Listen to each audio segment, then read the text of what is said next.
Ya, muy bien, entonces vamos acá.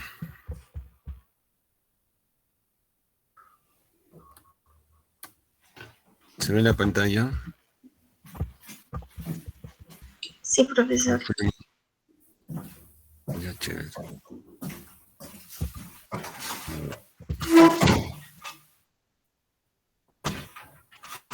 Ya nos habíamos quedado acá, en funciones del dinero, ¿no? Miren, el medio de pago es la función más importante que tiene el dinero en la economía. Solo a través de este medio, en sus diferentes modalidades, se puede hacer transacciones.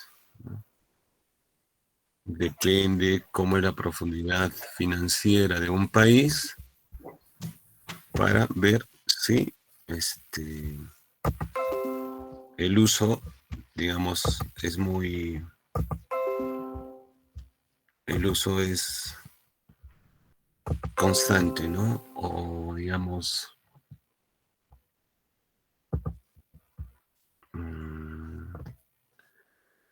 en cuanto a las TICs, ¿no? Por ejemplo, en China hay zonas donde se usa solo tarjetas, no existe el efectivo. Y eso dependerá de cada economía, ¿no? Del desarrollo de cada economía. La reserva de valor está relacionada con los depósitos.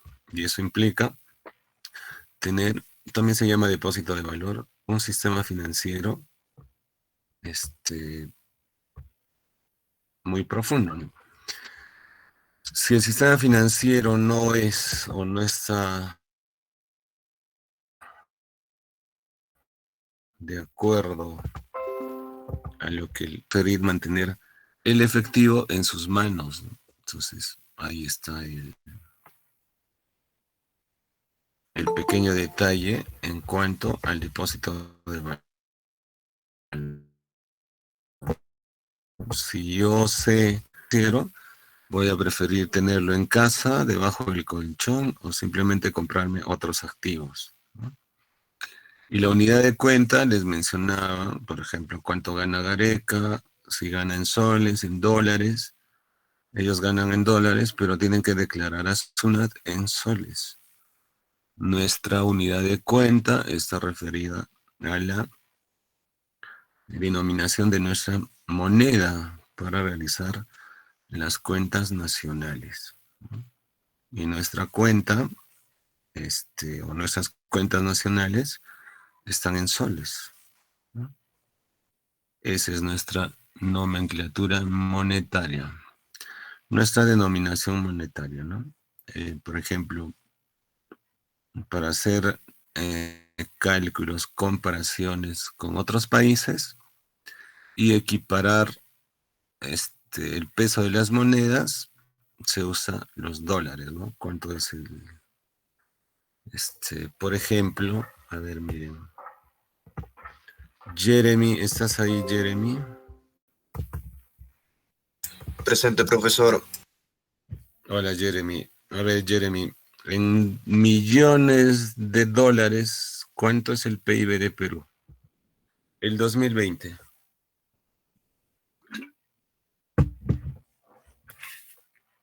Aproximadamente, ¿no? Porque de hecho que no es necesario que me des la cifra exacta, ¿no? Pero sin googlear, si no, no sirve. No recordaría exactamente, profesor. Ya. Yabel, ¿qué nos dices tú?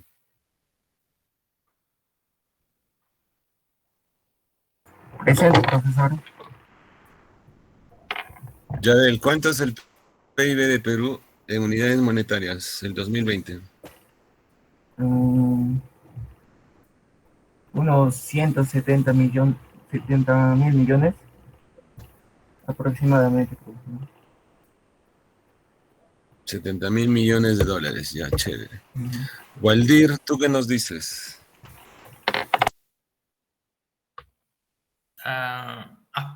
Un cálculo aproximado que tengo debe estar rondando debió haber rondado los 160 millones de soles. 160 millones de soles.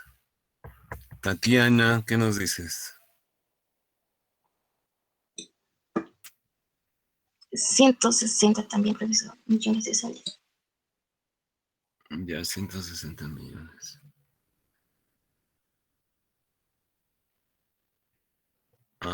Rolando. Sí, profesor, justamente, ¿cómo se llama? Entre 160 a 162 millones también. De soles. Sí, profe. Ya, chévere. A ver, ¿quién más? Uno más. Paul.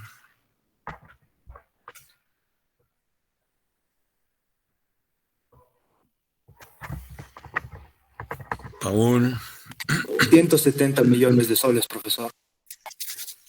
Ya, 170 millones. Muy bien. Entonces, miren.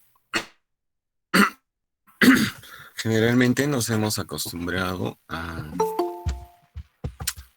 expresar las cifras, por lo menos en el PIB, siempre en términos de porcentaje, ¿no? 4%, el año pasado menos 9, 10% y así.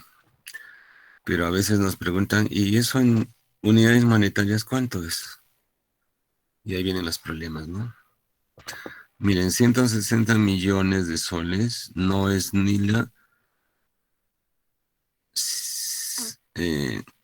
enésima parte del presupuesto de Cusco. El Cusco tiene casi 3.000 millones de soles.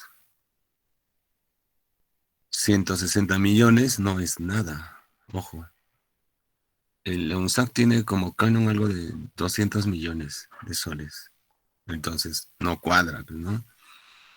Aproximadamente nuestro PIB en términos de dólares llega entre 210 y 220 mil millones de dólares. Ojo. O sea que no es nada de eso. Bueno, ahí le sacan el tipo de cambio. Y ya verán que nuestro PIB llega pues hasta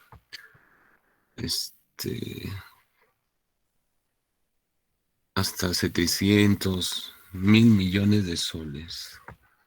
Por eso nuestro país es otro. Cuando ustedes escuchan hablar de alguien que no sabe de economía y empieza a decir que el Perú es un país pobre, que esto, que aquello, nos dominan las empresas, etcétera, etcétera, ustedes tienen que decirle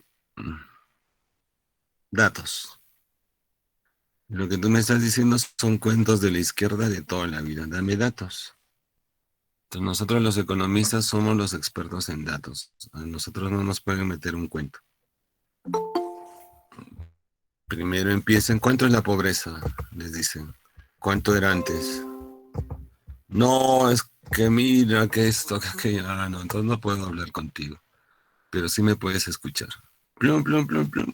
Les dan los datos, exportaciones, importaciones, PIB, tasa de inflación, nivel de ahorro, morosidad, ¿no? Pobreza, extrema pobreza.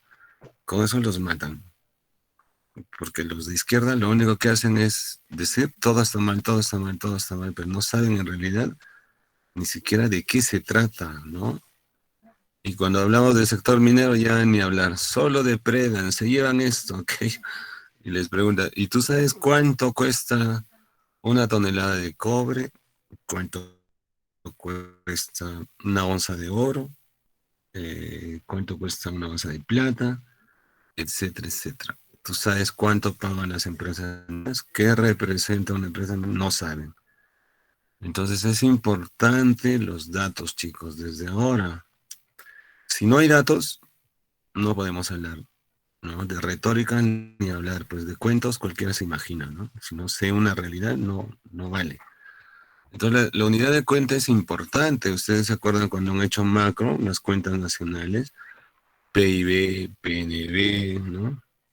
Ingreso nacional neto, el ingreso personal disponible, el ingreso personal, todo ello es importante. Y eso se hace en soles. ¿Ok? Entonces, esa es otra función del dinero.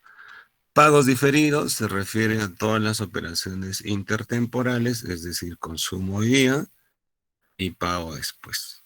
¿No? Entonces, el uso de tarjetas de crédito en el Perú se han incrementado un montón, y eso ustedes lo van a explicar cuando hagan vuestros trabajos, ¿no? Cuando expongan, tienen que decirnos cuántas tarjetas de crédito existen en el sistema. Y ahí nos vamos a... O sea, ese es un indicador importante, ¿no? Porque si el que... No es que vivamos del crédito y estemos mal, ¿no? Al contrario, si vivimos del crédito es porque estamos bien, ¿no? No cualquiera puede acceder a un crédito. Para acceder a un crédito se necesita algo importante. ¿Qué es ese algo importante, Mónica?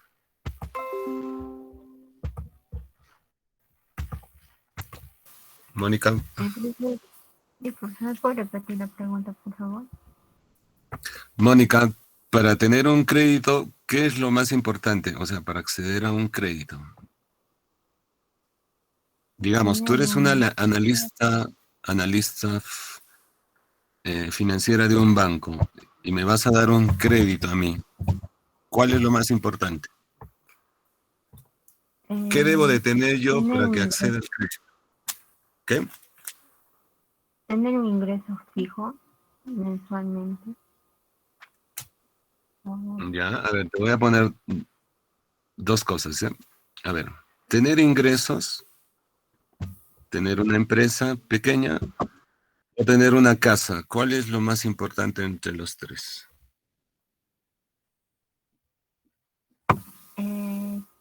Tener una casa.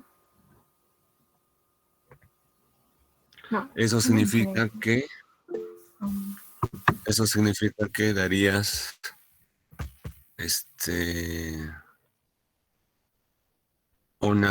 digamos, priorizarías el que tenga una casa, un carro, etcétera, ¿no? ¿Está bien? A ver, Duvali, tú escribiste algo. ¿Qué nos dices, Duvali? Profesor, buenos días. Bueno, puse sobre la solvencia económica porque una persona al acceder a un crédito tiene que tener como reservas o como eh, algo para poder pagar, ¿no? Y eso sería la solvencia económica, de acuerdo al historial. También es que ven, ¿no? Y recién a eso es que puedes acceder a lo que es los créditos y todo ello. O sea, como una capacidad de Exactamente. pago. Exactamente, creo. Sí, muy bien, así es. A ver, ¿quién iba a hablar? Rolando, creo. Sí, profe, justamente en el tema crediticio, para que el analista te pueda dar un crédito, creo que también te pide lo que tengas como garantía algún bien, o en todo caso que tengas un ingreso, pero que sea fijo, y también a la vez tu línea crediticia, cómo vas o cómo ha sido hasta el momento. Ahí sería, profe, todo. Muy bien, Rolando. A ver, Aide, ¿qué significa garantía de pago? Profesor, buen día. Garantía de pago, en este caso tendría que ser un mueble o un inmueble para, o sea, que va a servir como un garante, ¿no? De que a posibles efectos de que tal vez esa persona no vaya a pagar, y es por eso que te piden ese garante, ya sea una persona que te garantice que tenga, digamos, un sueldo fijo que esté en planilla, o en este caso puede ser un inmueble, ya sea vehicular o tal vez una casa, una propiedad, un terreno, porque eso tal vez más adelante, o sea, como va a ser tu garante y digamos no puedas pagar, entonces eso lo van a vender y van a cubrir esa deuda que tal vez no has podido pagar. A eso me refería. Ya, muy bien. Entonces, miren, es correcto todo lo que han dicho ustedes, pero, ojo, acá, cuando ustedes se presenten a un banco, una caja, les van a hacer esa pregunta, es la clásica. Es la misma pregunta que les estoy haciendo, ¿no? A ver, Dime, ¿a quién das más crédito? ¿Al que tiene un flujo de ingresos, o sea, tiene un sueldo? ¿Al que tiene su pequeña empresa? ¿O al que tiene su casa? Entonces, casi todos dicen al que tiene su casa, al que tiene su empresa, y el último, al que tiene el banco, su ingreso.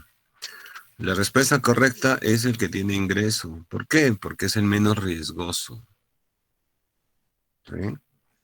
Anteriormente, en los 90, 80, lo más importante para un crédito era qué es lo que tienes. Si tenías tu casa, tenías tu carro, ya, ese cubre los requisitos. Ahora no. Lo que le interesa al intermediador financiero es la capacidad de pago que tiene una persona. Porque yo ya no tengo ningún problema de morosidad, ¿no?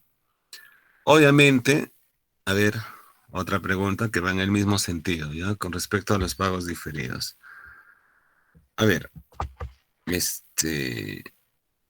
Michael, Fernando, ¿escuchas?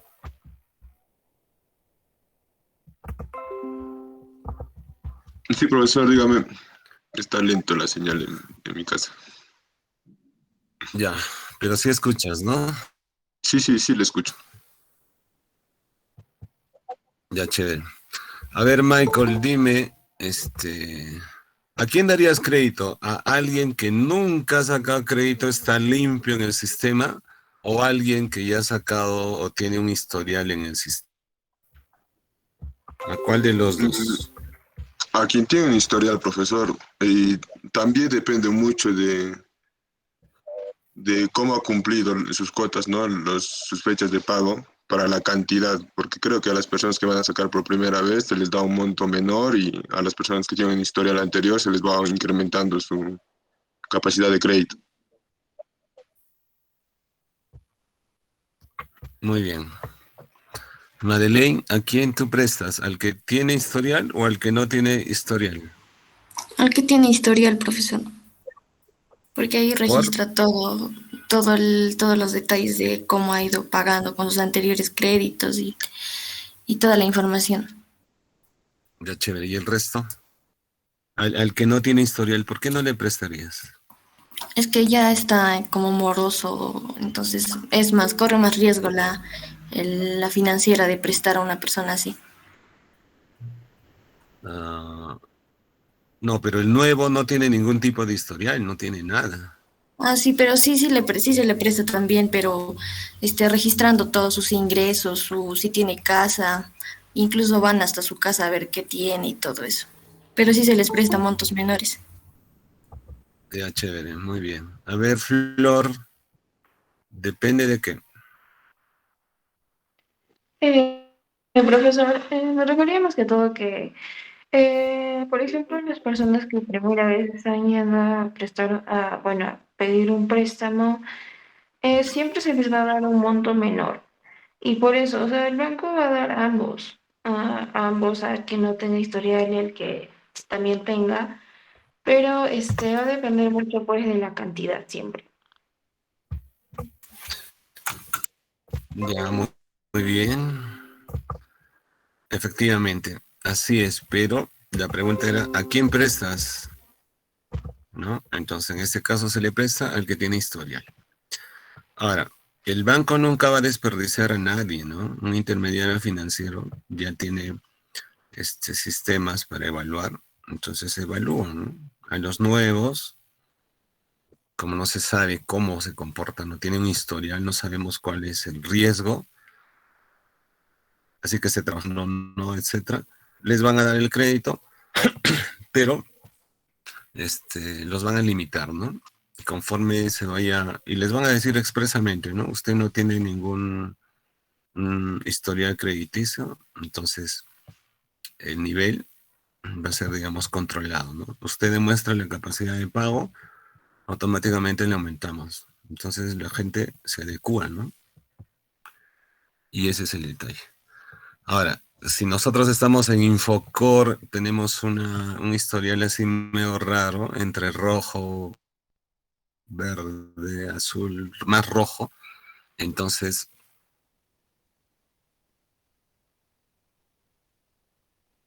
la próxima que vayamos a prestarnos, y da la casualidad de que justo necesitamos con urgencia para cuestiones de educación, salud, viajes, etcétera, etcétera. Por ejemplo, a ver, si uno debe un celular postpago y no paga, no le da la gana de pagar, ¿está en Infocor o no? Luz Erika, ¿qué nos dices? Si uno no paga. No. Creo que no, Sí, tú profesor. tienes un celular postpago y bueno, no pagas por X motivos. ¿Entras a Infocor o no entras a Infocor?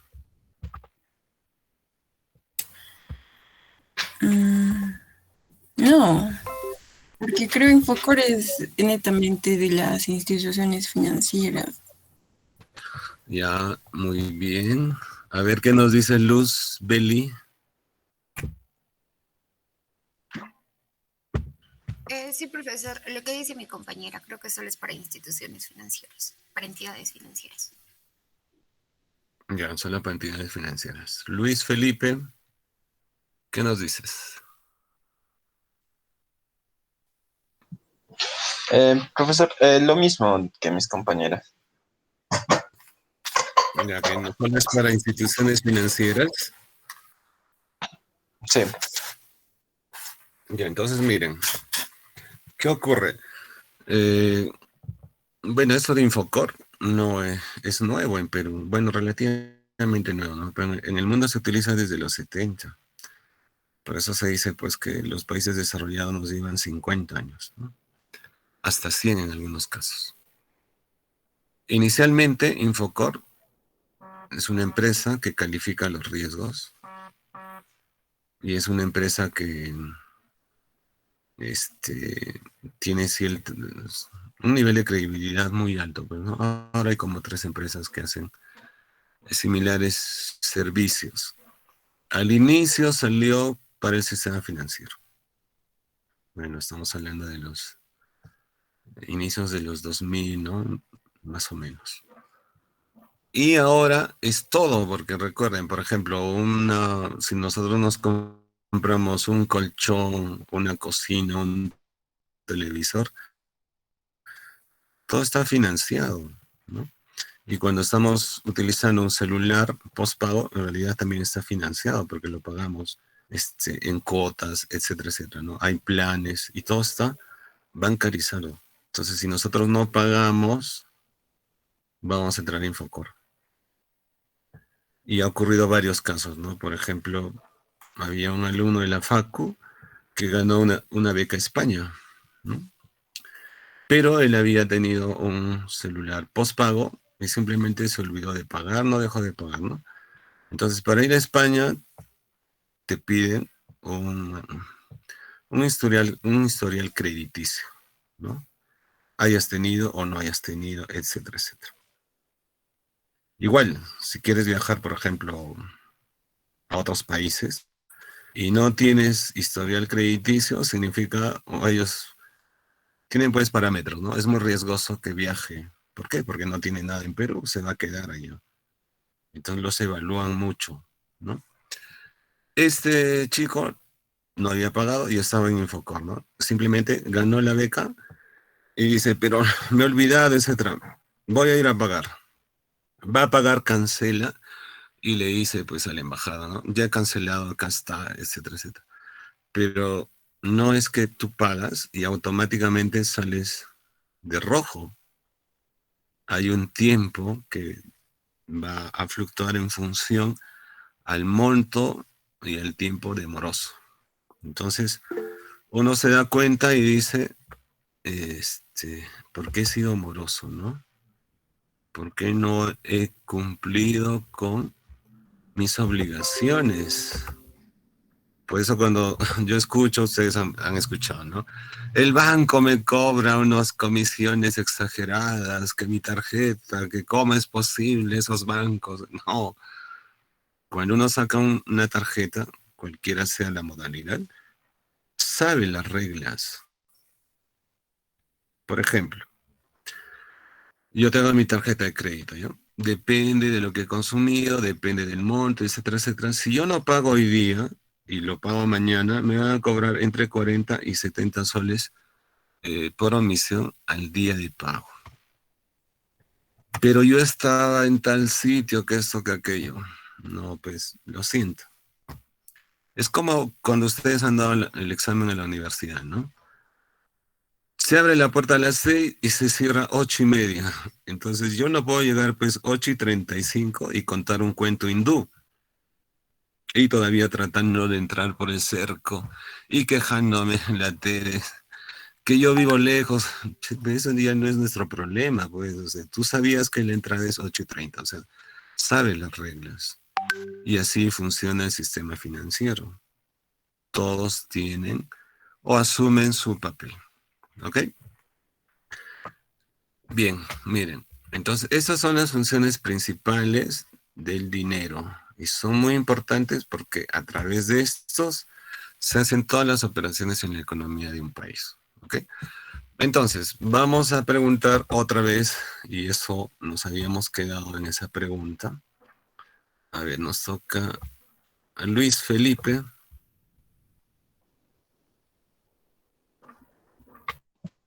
Profesor. Luis Felipe, ¿la economía peruana está dolarizada o no está dolarizada? No está dolarizada, profesor.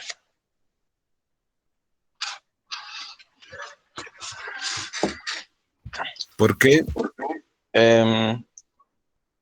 Porque no es como que utilizada como medio de pago los dólares.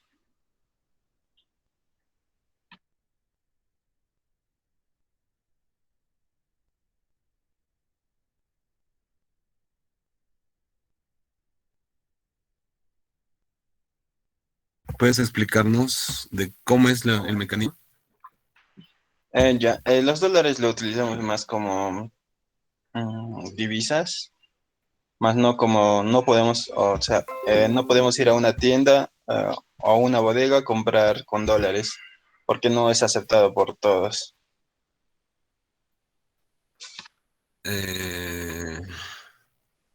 A ver, si tú vas a la tienda de la esquina de tu barrio, te conoce la casera y le dices, mire, señora, tengo $10, ¿te cambia o no te cambia? No, no creo que me cambie. Y bueno, tampoco son, no son muy conocidos los dólares por los pequeños comerciantes y temen que sea falso o, o les esté engañando, algo así. A ver, Ketty, ¿qué nos dices? Presente, profesor. ¿Qué utilizamos más en los soles? Es más recibido y casi todas las instituciones financieras utilizan el sol. O sea, la economía no está dolarizada o no está dolarizada. No está, profesor. ¿Por qué?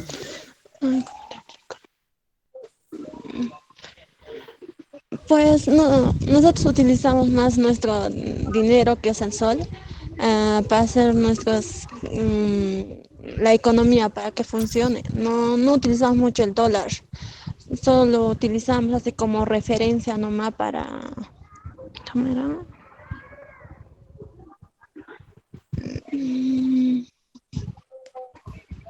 Ya, para hacer cualquier operación.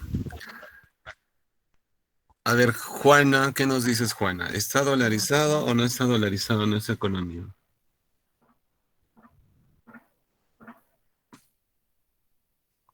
Profesor, buenos días. Bueno, Hola. anteriormente, cuando en las anteriores clases usted preguntó la misma pregunta y ya al inicio estaba con la idea de que era parcialmente, pero de Sí. ahí usted indicó que la economía no es no es parcialmente, no está dolarizada, y usted explicaba que era por el tema de por el medio de pago, que casi en todo el Perú, o sea, no se usa mucho el dólar, no está tan presente, solo será como diciendo, como el tema de divisas, sino es que porque todas las personas usamos más que todo el sol, ya sea para realizar nuestras compras, em, para pagar algún servicio, ¿cómo sería? ¿Qué más? Más sería en eso, porque también casi la mayoría de las personas también tienen sus ahorros en soles, muy pocas personas lo tienen en el tema de dólares. Ya, muy bien, Juana, chévere. A ver, Mónica, lo que has escrito, ¿qué significa? ¿Cuál es el mecanismo?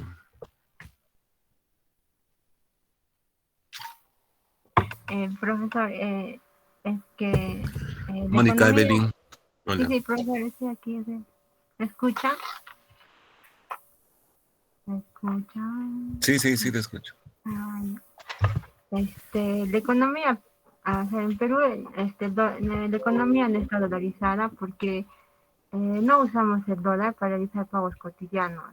O sea, usamos más el sol,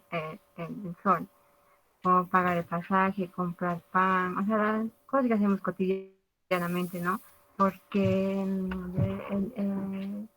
el dinero, su función es un medio de pago, o sea, que podemos usar para comprar cualquier bien o servicio. Entonces, en nuestra economía, por eso no estaría dolarizado, porque no lo usamos, o sea, en cualquier momento para comprar, solo en algunas ocasiones. Ya, muy bien, chévere. Profesor. A Profesor, ver. A ver, Aide, después Michael. Profesor, al respecto de lo que usted ha explicado, que el sistema no está dolarizado, pero también podríamos decir de que eso se dio, o sea, la dolarización entró en los años 80 cuando hubo la hiperinflación. Entonces, la moneda del INTI tenía, o sea, no tenía esa capacidad de mantenerse, y por eso es que las personas empezaron a desconfiar porque su precio subió y no mantenían esa capacidad de compra.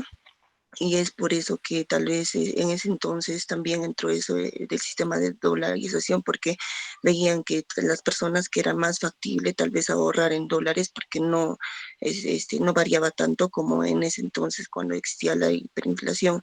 Y fuera de eso, de que también el BCR está luchando para reducir la dolarización, porque ahora ya como que tenemos más confianza con el nuevo sol.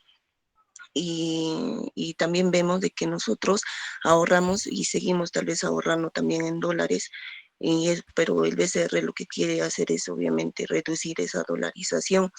Y además de que también incluso las ventas, por ejemplo, de los vehículos, incluso también de las casas actualmente, se dan, ¿no? O sea, su sistema está, o sea, en base a eso de que de todos los precios que te ponen, ya sea de los vehículos o de las casas o de los terrenos, en dólares.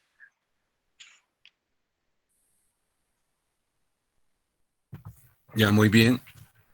Michael, ¿qué ibas a decir?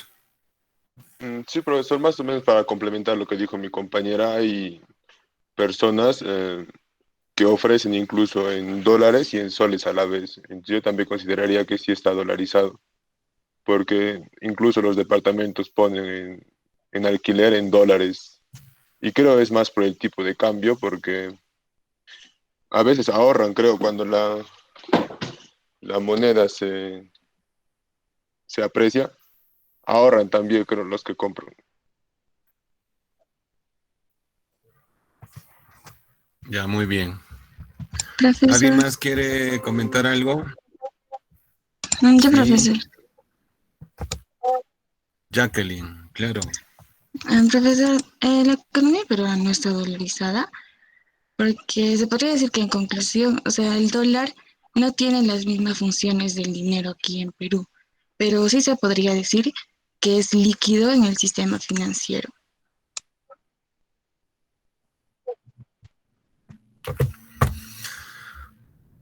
Muy bien, Jacqueline. Muy bien, chicos. Pero la respuesta correcta es la que dio Jacqueline. Ojo. Todo lo que ustedes han dicho es cierto, pero tenemos que... Si ustedes le preguntan a una persona que no estudia economía, va a responder como todos. Y no pueden responder así. Por algo ustedes están 5 años en la universidad. Entonces, miren. A ver, se puede hacer operaciones de medio, o sea, ¿el dólar es medio de pago general en el país? No.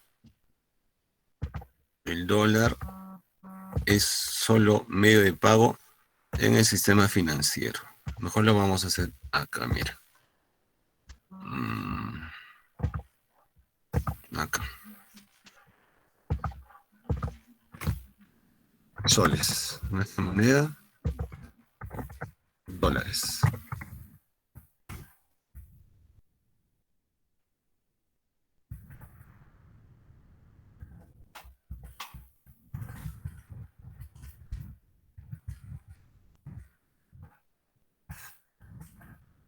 Está dolarizada la economía peruana.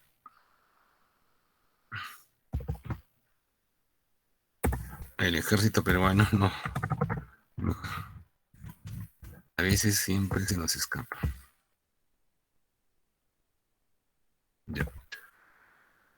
Entonces, miren, ojo, irnos de todos. Porque si no, vamos a tener problemas. A ver, miren. Medio de pago. El pago. El depósito de valor.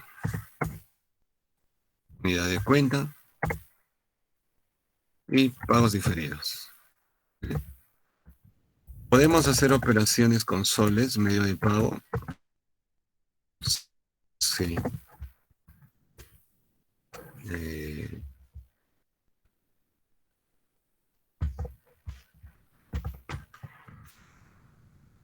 ¿Los dólares? No. Solo sistema financiero. Depósito de valor. ¿Podemos ahorrar en soles y en dólares o solo en soles o solo en dólares? A ver, todos pueden, normal, abran el micro. En ambos. ¿Podemos ahorrar en soles, dólares o solo soles, solo dólares? ¿Qué dicen? Sí, profesor. Ambos, profesor. Exactamente, ambos, ¿no?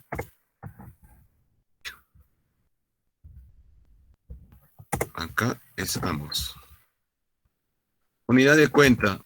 Gareca gana en dólares y declara en dólares, en soles. ¿Sí? No. Pagos diferidos. ¿Podemos sacar créditos en dólares o no podemos sacar créditos en dólares? En soles sí, de hecho. ¿En dólares?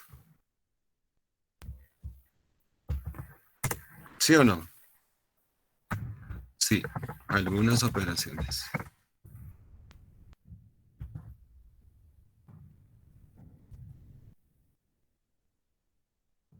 En el sistema financiero. Entonces, miren, cuando se dice que está dolarizada, eso significa que una moneda, cualquiera sea, tiene que cumplir las funciones de la moneda local, y estas son las funciones.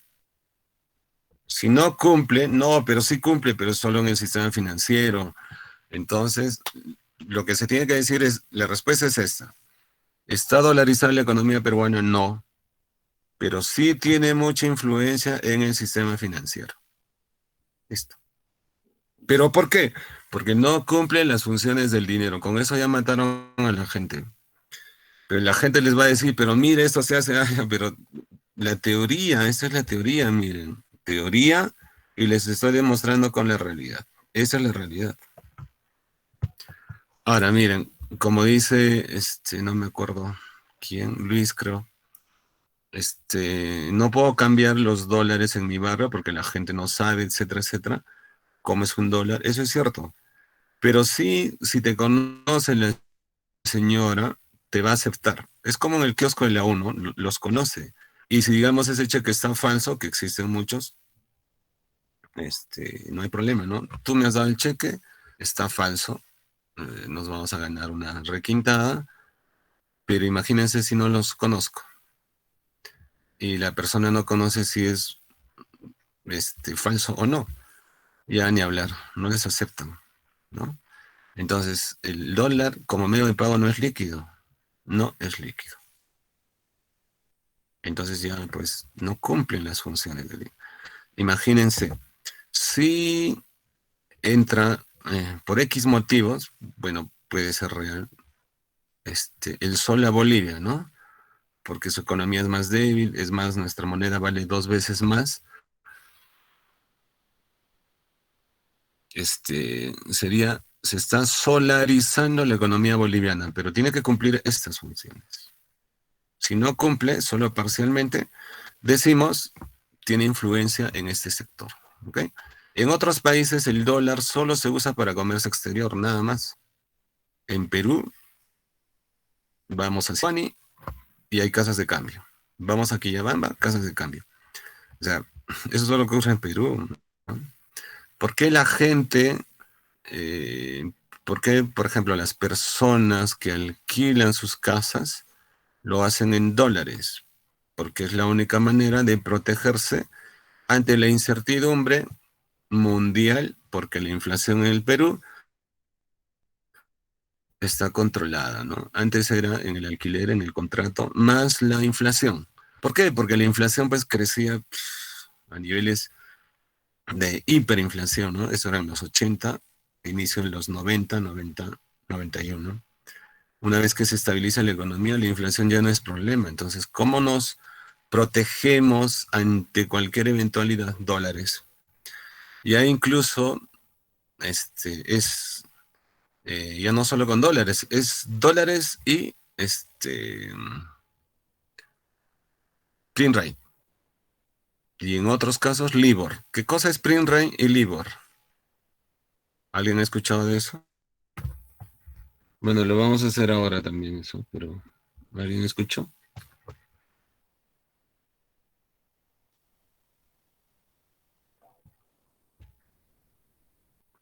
LIBOR sí han escuchado por todo lado. ¿Qué cosa será LIBOR?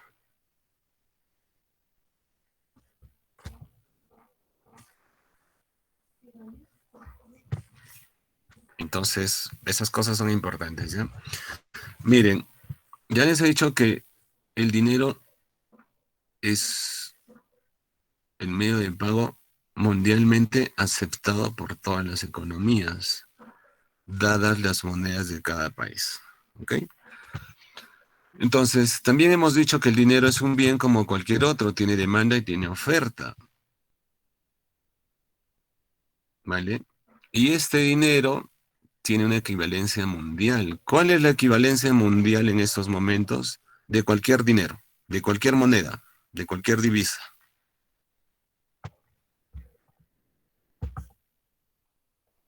A ver, nos toca Jeremy. Sería con el dólar, profesor. Exactamente. Ese es el medio de, digamos, es el equivalente para... ¿Y por qué es el dólar?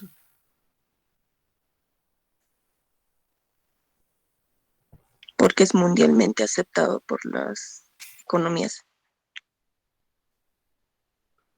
¿Y por qué es aceptado?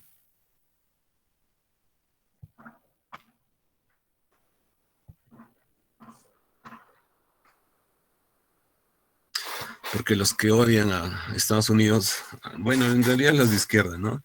El yuan se lo va a tumbar. No, pues, ni hablar. Todo porque es moneda china o rusa. Esas monedas no compiten en el mundo. La razón por la que el dólar es la moneda comercial del mundo es justamente por eso, porque Estados Unidos es el socio comercial número 1 de todo el planeta. y tiene la economía más estable de todo el planeta. Estable significa 50 años, no 10, ni 15, 5, no. Y a lo largo de la historia, Estados Unidos es el único que tiene ese comportamiento.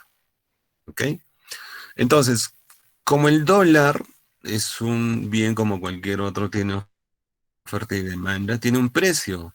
El precio, en este caso de las monedas, y obviamente el precio del dinero es la tasa de interés, pero el precio de las monedas es el tipo de cambio y está en función a la economía, a la tasa de interés. Entonces, el mundo tiene 3 tipos de tasas de interés que se rigen por las relaciones comerciales y por el poderío económico que tiene cada país.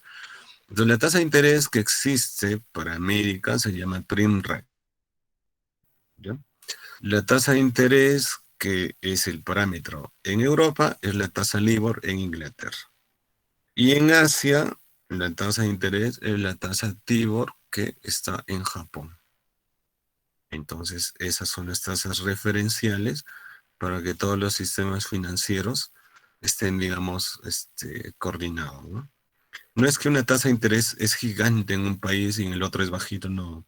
Las diferencias son de milésimas, porque si no, imagínense, ¿no? Si las tasas de interés serían diferentes, por ejemplo, para ahorrar en Perú que en cualquier otro país, todo el mundo se va a ese país. Y obviamente, como es oferta y demanda, en un instante bajan las tasas de interés hasta el precio de mercado. Por eso se llama arbitraje. Entonces, eso no ocurre, ¿no? Si no, imagínense. Lo que sí es diferente entre uno y otro país es en las tasas activas, ¿no? En nuestro país, por ejemplo, llega a 2 dígitos. En otros países es cercano a la tasa de interés pasiva. Entonces, ojo con eso. Es importante determinar todo. Entonces ya sabemos que la economía no está dolarizada. ¿Y por qué? Y ahí tenemos para dar una cátedra, ¿cierto? Bueno, ¿quién crea el dinero? ¿Quién emite el dinero? ¿Quién diseña la política monetaria de un país? ¿No? En este caso es el Banco Central de Reserva, ¿no? Entonces, cuando Castillo estaba en la primera vuelta, dijo, no, el BCR no es importante el BCR, no hay que darle la autonomía, hay que quitarle la autonomía, y hay que cambiar ese directorio, es un desastre, solo hace caso a las grandes empresas. O sea, Castillo sabe de economía como Neymar de medicina, algo así, ¿no? Entonces, o sea, si yo no sé, mejor me callo. Y la semana pasada ha dicho, Julio Velarde se tiene que quedar como director del BCR. ¿Se dan cuenta de las incongruencias? Entonces Julio Velarde ha dicho, bueno, yo en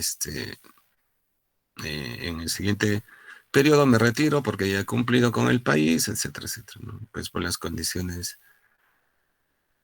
que le brinda alguien, ¿no?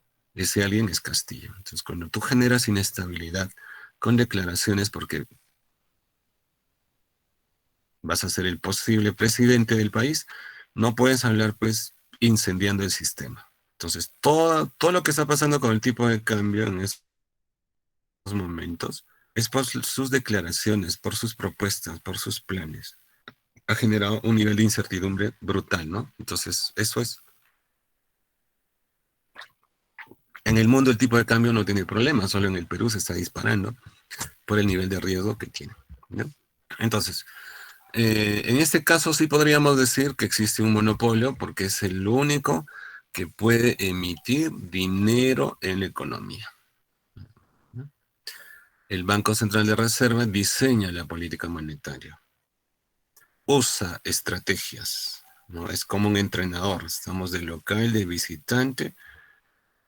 ¿Qué táctica, qué estrategia vamos a usar? Y para ello utiliza instrumentos de política monetaria, y eso se llama política monetaria. Eso lo vamos a hacer. Hay que tomar decisiones para ver cómo afrontamos toda la pandemia, ¿no? Por ejemplo, ¿cuál ha sido la decisión y ese es uno, lo vamos a ver también ahorita, de los BCRs que ha actuado de mejor forma, pero no ha dado resultado. O sea, en el papel la teoría nos ha dicho tienes que hacer políticas monetarias y fiscales expansivas. Eso se ha hecho. Pero no, en la realidad no ha resultado tan efectivo. ¿Por qué? Por el 70% de informalidad que tenemos, pues, ¿no? Eso es brutal. Entonces, ahí está el detalle. Y los agregados monetarios, ¿qué cosas son los agregados monetarios? Esto de la oferta de dinero, miren, antes de olvidarme, pero también hacer en el capítulo de oferta. El que crea el dinero primario o base monetaria es el Banco Central de Reserva. Pero ahí entra a tallar después el sistema financiero. El BCR hace la emisión primaria y el BCR hace la y el sistema financiero hace ¿okay? Y si ponemos los dólares, emisión primaria más creación secundaria más dólares es la liquidez del sistema. ¿Okay? Entonces, los agregados monetarios. Miren, cuando yo les hago esta pregunta, ¿no? A ver, un ejemplo de un agregado económico, ¿cuál sería? Un agregado económico. ¿O qué es un agregado económico? A ver, nos toca ahí de Jacqueline, Giancarlo, Jeremy. Giancarlo. Profesor. Giancarlo, ¿qué es un agregado económico? ¿Económico o monetario? Un ejemplo. Económico, no monetario.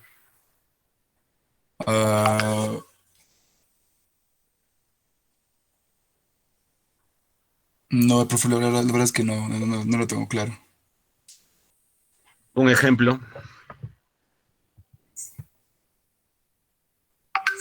No, nada, profe. Ya, a ver, Jacqueline. Sí, profesor. Un agregado económico es lo que engloba, se podría engloba ya sean las acciones o todas las decisiones cotidianas que hacen las empresas o los trabajadores que están dentro de un país. Ya más o menos falta algo ahí. A ver, Aide, ayúdale a Jacqueline. ¿Qué podrías acotar más ahí? Los agregados económicos, son como el Producto Bruto Interno, el ingreso nacional. Bueno, va a representar o sea, es como que la suma de varias actividades que hace el país. Por ejemplo, ¿no? Como en el PDI. Algo así, profesor. Ya, muy bien. Entonces está por ahí. Miren, cuando estamos hablando de agregados económicos, estamos hablando en términos macro. ¿Está bien? Recuerdan, ¿qué es micro? Es el análisis de las unidades económicas. ¿Qué es macro? Es el análisis de los agregados económicos. ¿Y qué cosas son los agregados económicos? Son las sumatorias de todos los niveles de producción que existen en los diferentes sectores o áreas de la economía. Entonces, por ejemplo, sumatoria de los sectores económicos es igual al PIB. Ese es un agregado económico. Y cuando estamos hablando de los agregados monetarios, también estamos hablando de la acumulación de los activos financieros que existe en cada etapa. Ese es un agregado monetario. Por ejemplo, acá, miren, generalmente no se pone y no está detallado en los textos también. Ya uno lo tiene que asumir.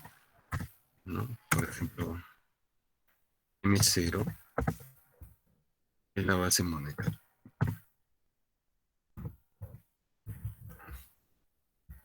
La base monetaria. ¿Y qué es la base monetaria? Es la emisión que realiza el BCR y es el encaje legal o reservas que tiene el BCR en los bancos. Ese es el M0. ¿Sí? Entonces se suma la emisión primaria más el encaje, es el M0. M1 ya lo han visto en las tareas, en la lectura, en vuestros trabajos también, lo que están haciendo. El M1 representa toda la masa monetaria más líquida, ojo, más líquida. Líquida significa que es aceptado por todos y que puede ser utilizado en cualquier sector, en cualquier momento, es lo más líquido. ¿Qué representa eso? Billetes y monedas más depósitos a la vista o cuentas corrientes. ¿Ok? M2 implica, ¿no? M1 más cuasi dinero. Ese cuasi dinero, depósitos de ahorro y depósitos a plazo fijo. M3, M1 más M2 más acciones y bonos. M4 es igual a M1, M2, M3 más instrumentos, instrumentos digitales, ¿no? Tarjetas de crédito, operaciones en línea, todo lo que son operaciones en la red. ¿Okay? Sumamos todo esto, porque es todo lo que existe en la economía, en términos de dinero, nos da la oferta de dinero. ¿Está bien? Las herramientas o instrumentos de política monetaria para influir en la oferta monetaria son operaciones de mercado abierto, tasa de descuento, coeficiente de reserva. Esta oferta de dinero, obviamente si hay una oferta, por el otro lado hay una demanda, ¿no? Entonces oferta y demanda van a crear un mercado y ese mercado se llama mercado de dinero. Tienen un precio y ese precio se llama tasa de interés, ¿no? Y ese mercado de dinero obviamente implica cuánto de dinero hay en la economía. Entonces esos son los agregados monetarios que lo vamos a ver. Acá, por ejemplo, miren, cuando estamos hablando de dinero, o sea, M1, nos estamos refiriendo a todo lo que es más líquido en la economía, ¿no? Miren, billetes y monedas. En realidad ese es el circulante. Imagínense ustedes en un bus, en la cola del cine, en la cola del cajero, ¿no? Y hay mucha gente ahí, ustedes están hablando, y alguien dice, ¿cuánto de circulante tienes? Todos van a voltear, ¿no? Plum, y van a decir, ¿qué circulante? ¿De qué están hablando? A ver, voy a chismear más. ¿Qué circulante? En realidad ese es el término correcto, circulante. Muchos confunden, y por usos y costumbres, a los billetes le llaman cheques, ¿no? O sea, ¿tu cheque de 100 es verdadero? ¿Cuántos cheques tienes? No, eso se llama billetes. Los cheques son todos aquellos agentes que tienen depósitos en cuenta corriente o depósitos a la vista que también son de uso general y aceptación general y lo podemos pagar en cualquier lado. Por eso se dice que son los activos más líquidos. Cuasi dinero, ¿qué cosa es cuasi dinero? No es casia, cuasi dinero es un término que le da o se refiere a que son sustitutos, ¿no? Del dinero. Sustitutos del dinero. En algunos países, por ejemplo, el depósito de ahorro, el débito, está acá, en lo que es M1. ¿Por qué? Porque todos usan las tarjetas. Eso significa que todos los negocios, toda transacción, tiene sus lectores de tarjetas. Por ejemplo, vamos al bus, metemos nuestra tarjeta y ya está, ¿no? Vamos a la tienda de la Facu, tarjeta y ya está. Eso será de acá 50 años, ¿no? Y todos los activos financieros que pueden sustituir al dinero se denominan cuasi dinero. El detalle es de que no son las 3D. Flor, flor, flor. Flor, ¿me escuchas? El profesor está un poco entrecortado.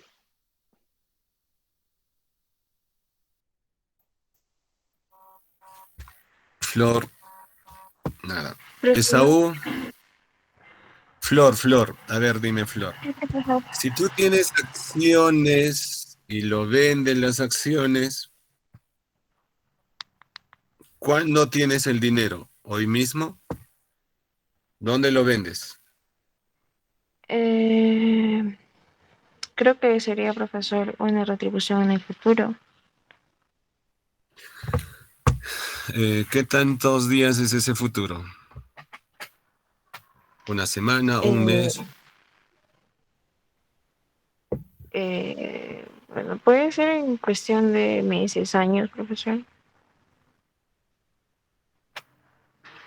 Ya, no es tanto, pero sí. Por ejemplo, miren, eso depende de la profundidad de un mercado financiero, ¿ya? Por ejemplo, en Estados Unidos, nosotros vendemos nuestras acciones ahora y nos dan el dinero hoy día, porque es un mercado muy, muy profundo, se ha desarrollado. Y lo mismo pasa en Europa.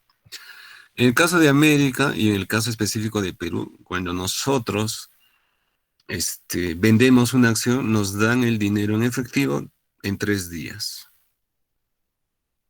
Por eso se dice que es cuasi dinero, o sea, no es líquido. Los bonos ya ni hablar. No es posible venderlos rápidamente, ¿no? Letras, certificados, etc. El dinero digital, electrónico y virtual estará en función de la capacidad de TICs que tengan los agentes económicos, ¿no? O sea, no todos tienen una cuenta digital, no todos tienen la capacidad de poder hacer transferencias, ¿no? Y no todos manejan el Internet como debería de ser, como en países desarrollados, ¿no? Entonces, esa es la diferencia entre el dinero y el cuasi dinero. Ojo, esto es lo más líquido. Ok, a ver.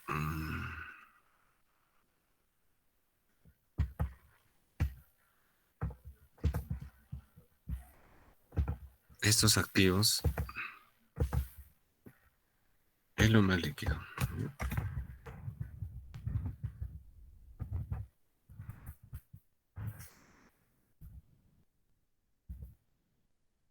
Y es el cuasi dinero, no es otra cosa que sustitutos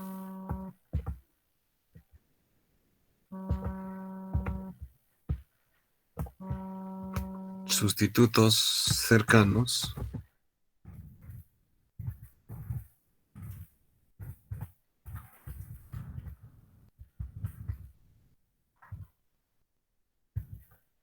del dinero. Eso significa que no son tan líquidos. Acá también están las tarjetas de crédito. Listo. Y acá tenemos los agregados monetarios. ¿Qué agregado falta? Flor.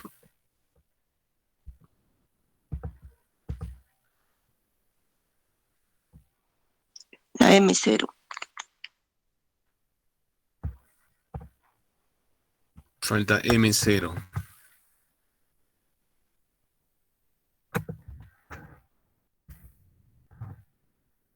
A ver, Esaú, ¿a qué es igual el M0?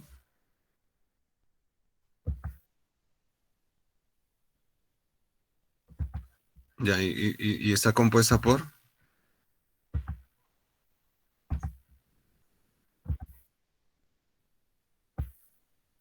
Sí, pero ¿cuál es su componente? Es cierto, es el dinero que maneja el BCR, pero ¿cuáles son sus componentes? ¿Eso qué se llama?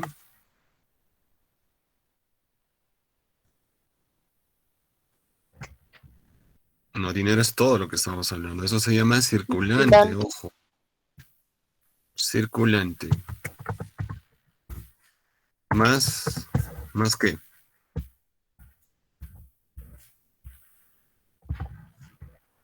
Más las reservas, que se le encaje. Entonces, ojo, acostúmbrense a responder con la teoría. Un economista tiene que hablar con la teoría. ¿Está bien? Así nos diferenciamos y decimos, ya, ese chico es economista, esa chica es economista. No podemos hablar igual que el resto de la gente, ¿no? Por eso estudiamos 5 años. Por eso se levantan todas las mañanas a las 7 de la mañana, ¿no? Valga la redundancia. Entonces, miren, los agregados monetarios M0, circulante más reservas, M1, circulante más depósitos en cuenta corriente, M2, M1, que implica todo esto, más depósitos de ahorro, depósitos a plazo fijo, M3, M2, que ya es todo esto, más fondos mutuos, acciones, bonos, letras, pagarés, todo esto, cuasi dinero, ¿no? M4, M3, que es todo esto, más dinero digital, todo lo que es el dinero electrónico, dinero virtual. ¿De qué depende que un país utilice todo esto? Va a depender de la profundidad mundial. El dinero mundial, lo hemos dicho, ¿cuál es? ¿Cuál de estos?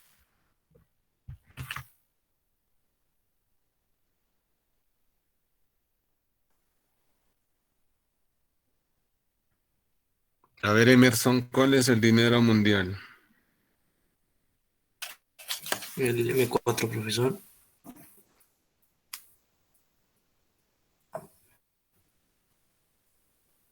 ¿Por qué sería el M4?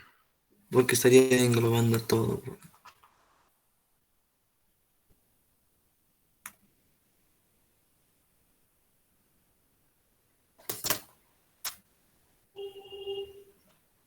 Ya, una cosa es que englobe a todo exactamente, pero es M2, ¿ya? M2. ¿Por qué M2? Porque todo el mundo tiene M1, tiene depósitos de ahorro y depósitos a plazo fijo. En ninguna parte del mundo, ese es el dinero mundial, ¿no? Por eso cuando ustedes vean cuadros estadísticos a nivel mundial, ahí dice M2. No todos tienen fondos mutuos, no todos tienen acciones, no todos tienen bolsas, y estos menos. ¿Ok? Listo. Bueno, y acá está, ¿no? Todo lo que hemos hecho. M0, M1, M2, M3 y M4. En realidad, este está un poco más fijo a lo que era antes, ¿no? Ahora el mundo es tan grande, la economía es tan grande, que estos son los agregados, digamos, más representativos en el mundo. Y para vuestro trabajo hemos visto, en ese mencionado, este cuadrito, que está en el texto también, miren, está M1, su composición, M2, que incluye M1, la composición, ¿no? Y acá hablamos de la liquidez en moneda nacional, la liquidez total, más la moneda extranjera. Miren, la dolarización en el 96 era el ratio, o sea, el mínimo o el indicador era 63.5%. ¿Esto qué quiere decir? Que de 100 unidades monetarias, o sea, soles y dólares, en esa época, 64 estaban en dólares. En diciembre del 2006, 34 de las 100 monedas, en soles y en dólares, 34 están en dólares. Ahora, ¿no?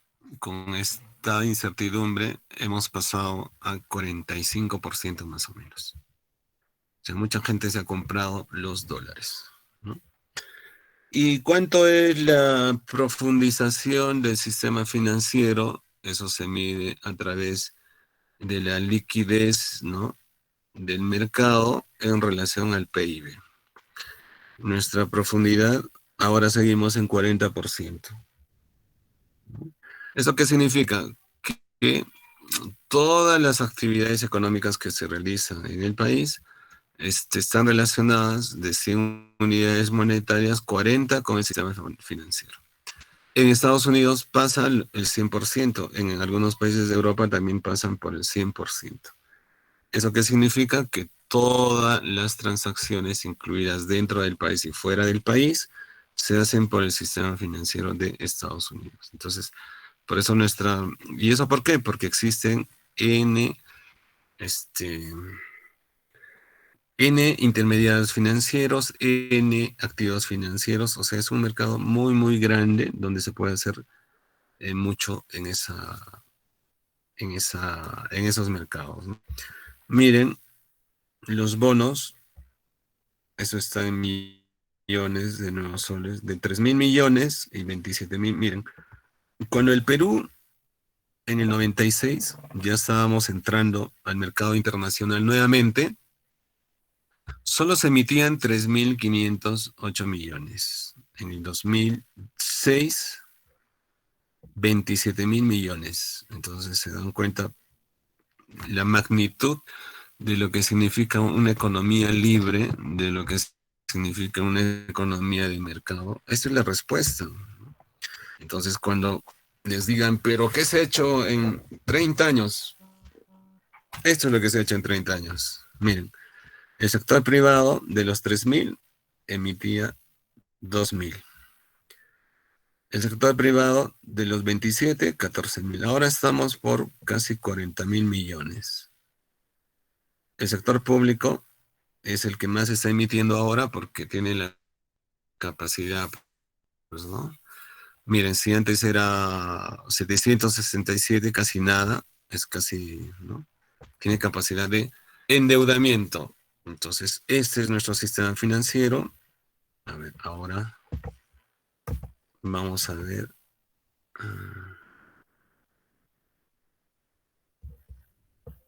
El sistema financiero, ¿ya? A ver, espérenme un ratito, por favor. Lo que es la profundidad del sistema financiero, que está relacionado con todas las operaciones, o es la relación del sistema financiero y el PIB, ¿no? ¿Se escucha? Confirmen, por favor. Sí se le escucha, profesor. Sí, se le escucha, profe. Sí, sería. Ya, chévere. Ya, perfecto. Entonces vamos a ver la economía mundial, ya hablamos. La economía nacional también. Hablaremos del sistema financiero, profundidad, mercados. Y todo lo que se refiere al mercado de capitales.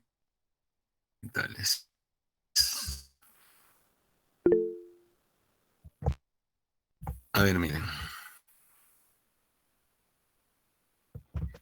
En nuestro país, mundo que tiene TLCs con la mayoría de países en el mundo. Es decir, nuestro país es uno de los países más integrados al mundo. Y que un loco venga a decir, no, voy a revisar los TLCs, voy a cerrar la economía, se van a cerrar las importaciones, realmente está loco, pero no sabe lo que es economía.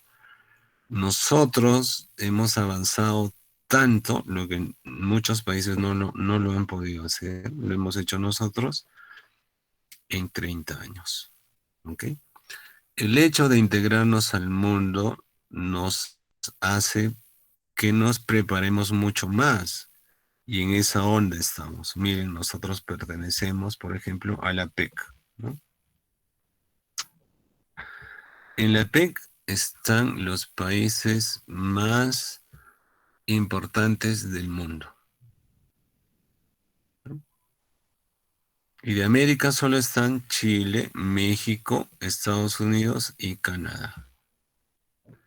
Los colombianos quieren entrar a la PEC, pero van a tener que esperar porque hay muchos problemas.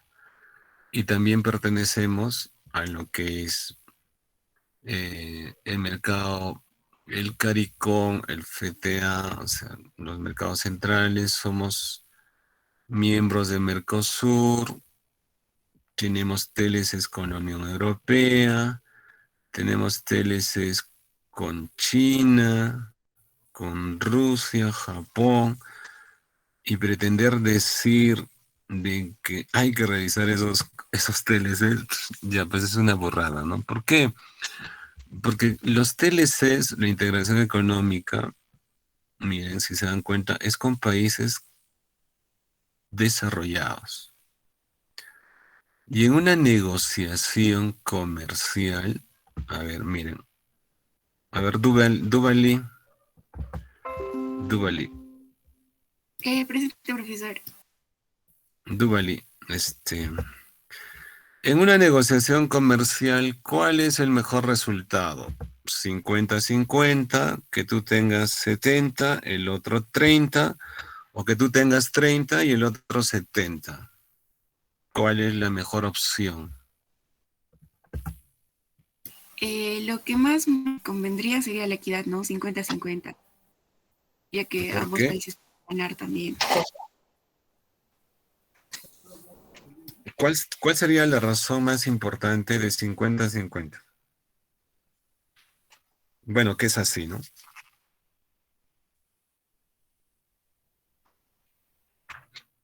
De que ambos Duvali, ¿por qué países, o sea, 50-50, porque ambos países, o sea,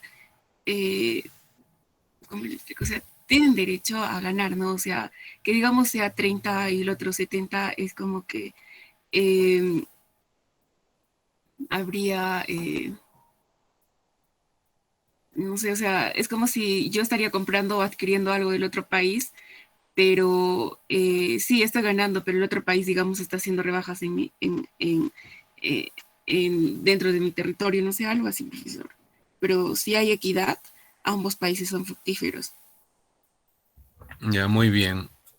Bueno, está por ahí, efectivamente, pero miren, en los 90, en los 80, en los 70 y ahora algunos piensan que la mejor opción es que yo tenga 70 y el otro 30. Con eso soy un exitoso. Un negociador top, no, ni hablar. Eso era en esos tiempos, ¿no? Ahora la mejor negociación es 50-50. ¿Por qué? Porque de esa forma, no, los contratos perduran en el tiempo. Porque si sería 70-30, imagínense Estados Unidos 70 y nosotros 30, pues nosotros no somos tontos, nadie es tonto. Eso es mentira de que Dios nos engaña, nos están explotando. Eso solo queda en la mente de uno que no quiere ver la realidad, ¿no? Y esa es la izquierda. Entonces, miren, 50-50 porque son contratos que van a perdurar por el resto de los siglos y los siglos. Porque cada uno gana lo que le corresponde. Obviamente tiene que haber reformas en cuanto a tecnología, reformas de todo tipo porque el tiempo cambia, ¿no? Pero son reformas nada más. Y es más, estos países, como son desarrollados, lo que necesitan de nosotros es obviamente lo que más sabemos producir, materias primas. Lo que nosotros necesitamos de ellos es tecnología. Bueno, acá hay muchas historias que, bueno, si hubiéramos hecho economía internacional les contaba, pero ya. La idea de esto es que si nosotros estamos integrados al mundo, tenemos que estar también integrados financieramente. Eso significa mercados de capitales grandes, bolsas de valores, emisiones primarias, secundarias, tipos de cambios, activos de renta fija, de renta variable. Entonces no podemos estar, o sea, integrados económicamente y financieramente, seamos nada. Y estamos en eso, ¿no? Creciendo. Ahora vamos a ver el sistema financiero, ¿no?, de nuestro país. ¿Qué cosa es un mercado financiero o un sistema financiero? Es un conjunto de intermediarios financieros que canalizan recursos, ojo, desde los agentes superavitarios hacia los agentes deficitarios, ojo. Entonces, por un lado tenemos, lo vamos a hacer así, ¿eh? Por un lado,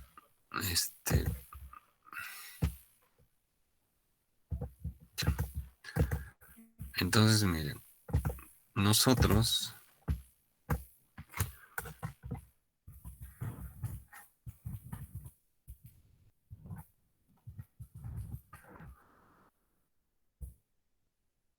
hay agentes superavitarios, hay intermediarios financieros que lo vamos a generalizar con un banco, ¿está bien?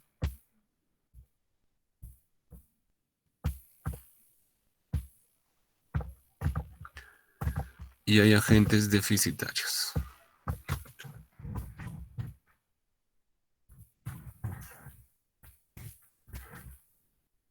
Bueno, por nuestros conocimientos que tenemos, ya nos podemos imaginar que los agentes superavitarios, ¿no?, son todos aquellos, ojo, miren, todos los agentes superavitarios son todos aquellos que tienen excedentes financieros. ¿Sí?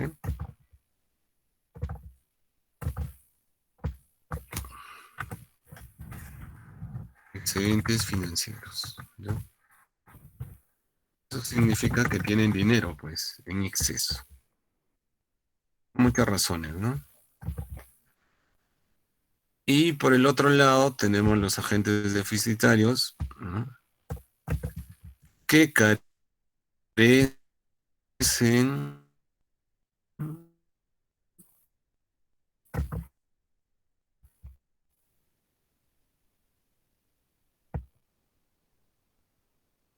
de excedentes de recursos. A ver, Duvali, justo te toca a ti. Duvali, no, ya te pregunté, ¿no? Davis. Presente, profesor. Davis, ¿quiénes harán operaciones activas y quiénes harán operaciones pasivas?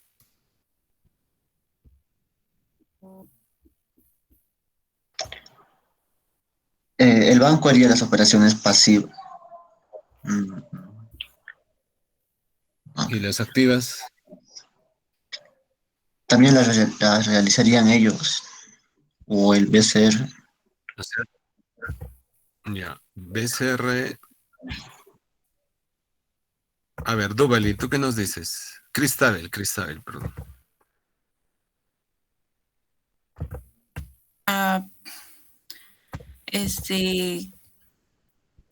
Las pasivas, las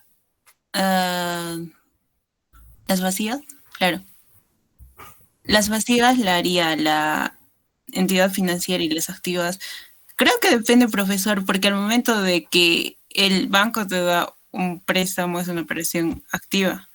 Y cuando nosotros ingresamos dinero a la entidad financiera es una operación pasiva. Ya, muy bien. Lo que has dicho está bien, pero ahora clarifica lo que has dicho. Ordena.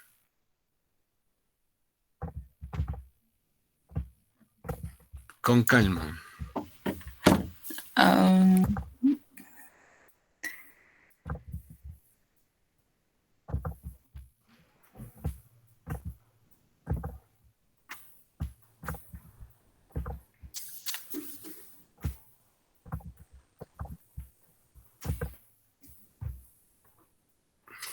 A ver, ¿quiénes hacen operaciones activas? ¿Los que necesitan o los que tienen?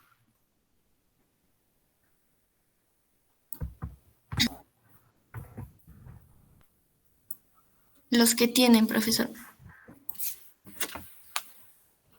Los que tienen hacen operaciones activas.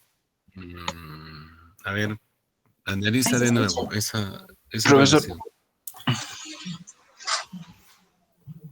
las Sí, ¿quién operaciones quiere ayudarle a activas, Cristal? las operaciones activas las realizan cuando una persona pide un préstamo a un banco, profe, y las pasivas es cuando hacen un depósito en los bancos. Muy bien. Ya, ¿quiénes son entonces acá? ¿Quiénes harían las activas? ¿Quiénes van a hacer las operaciones activas?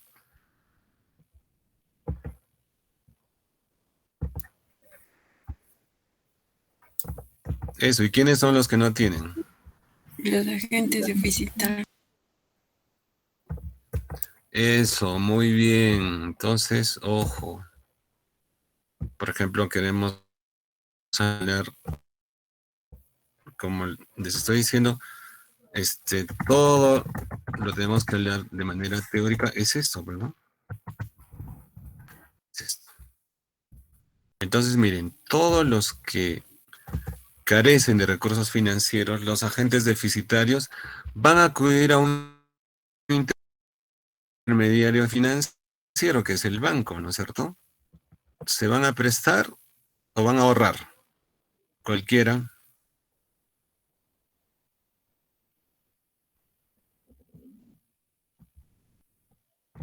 A ver, ¿qué hacen? Se van a prestar. Se presta. Prestar, profesor. Presta dinero. Muy bien, se van a prestar. Eso se llama colocaciones. Cuando el banco otorga créditos, préstamos, deuda, eso se llama colocaciones, ojo. Colocaciones, ese es el término correcto. El resto de la gente puede decir préstamos, créditos, me voy a prestar, me voy a endeudar. Eso se llama colocaciones. Entonces uno dice colocaciones, sí, porque el banco está colocando activos financieros, ¿vale? Entonces, el agente deficitario va a acudir a un banco porque carece de recursos financieros. Eso se llama operaciones activas. El banco cobra o paga intereses. Cobra, profesor. Cobra intereses. Muy bien, cobra. ¿Y esa tasa de interés qué se llama?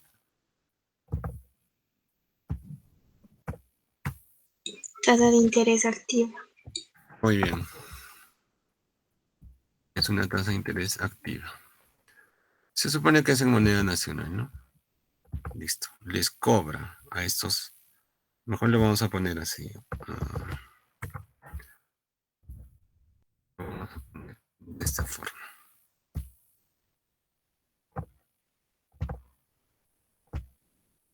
Listo. Los agentes superavitarios, por ende, ¿qué tipo de operaciones realizarán?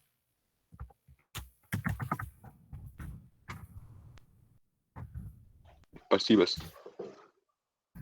Eso, pasivas, ¿no? Si uno hace las activas, el otro hace las pasivas. ¿Qué significan las pasivas?